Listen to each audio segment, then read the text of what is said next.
읽어주는 교과 제4과 예수님을 위한 예물들 1월 28일 안식일의 일몰 시간은 오후 5시 51분입니다. 기억절입니다.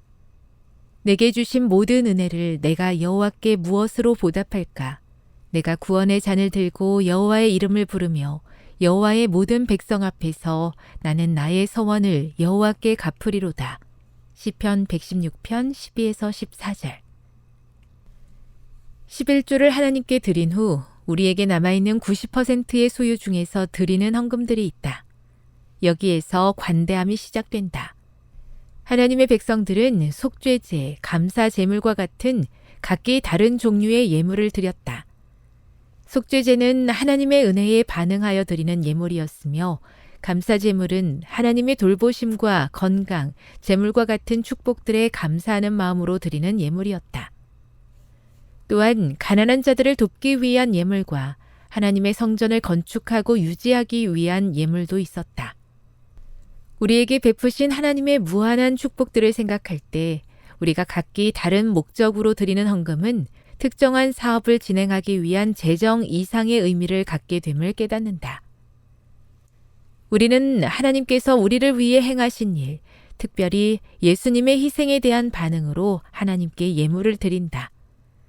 우리가 사랑함은 그가 먼저 우리를 사랑하셨습니다. 요한일서 4장 19절 교회는 그렇게 드려진 예물을 하나님의 사업의 확장을 위해 사용한다. 이번 주 우리는 이 땅에서 하나님의 것을 관리하는 일의 일부로서 헌금에 관하여 성경이 무엇이라고 이야기하고 있는지 살펴볼 것이다. 학습 목표입니다. 깨닫기. 헌금은 예수님의 사랑에 대한 경배와 감사의 표현임을 깨닫는다. 느끼기. 내가 드리는 헌금이 하나님과의 관계를 드러낸다는 것을 느낀다. 행하기. 다음이 없는 예수님의 놀라운 은혜에 대해 감사하며 신실한 헌금을 드리기로 결심한다. 다음의 내용을 안교수 그룹 시간에 함께 토의해 보십시오. 1. 누군가에게 무엇을 아낌없이 주었던 적이 있었습니까? 2. 하나님께 헌금을 드리는 이유를 간략하게 표현한다면 어떻게 표현할까요? 3. 평생 갚아도 못할 것 같은 은혜를 받은 경험이 있습니까? 우리는 이것을 어떻게 보답할 수 있을까요? 4. 하나님께 드리는 예배에서 헌금을 드리는 것이 빠진다면 그 예배는 어떻게 되겠습니까?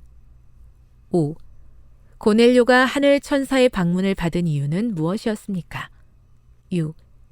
예수님께서 우리에게 내 보물이 있는 곳에 내 마음도 있다라고 하신 것은 우리에게 무엇을 기대하고 하신 말씀일까요? 결론입니다. 우리의 헌금은 하나님에 대한 사랑에서 나오며 하나님과 이웃에 대한 사랑을 강화시킵니다.